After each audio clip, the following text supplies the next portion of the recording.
Menjelang akhir tahun, kunjungan wisatawan ke Gianyar, Bali mengalami peningkatan. Walau tidak seperti tahun lalu, namun peningkatan jumlah wisatawan tampak dari banyaknya pesanan kamar penginapan. Menjelang libur Natal dan Tahun Baru, kunjungan pariwisata di Gianyar, Bali mulai meningkat. Walau tidak seperti tahun-tahun sebelumnya, yakni 1.500 wisatawan yang berkunjung per hari, kini sekitar 1.200 wisatawan diprediksi datang. Peningkatan kunjungan ini dirasakan dengan mulai penuhnya pesanan penginapan.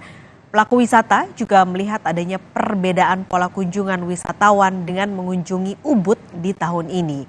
Diperkirakan ramainya kunjungan wisatawan masih akan berlanjut hingga memasuki tahun baru 2024. Menjelang akhir 2003 itu khususnya September November ini sepertinya sudah akan kembali ke pola-pola yang sebelumnya.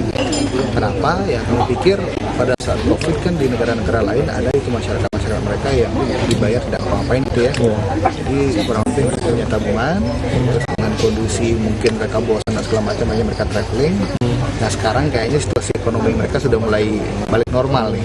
Mereka harus nabung dulu, kemudian baru akan liburan di masa-masa seasonal dan segala macam.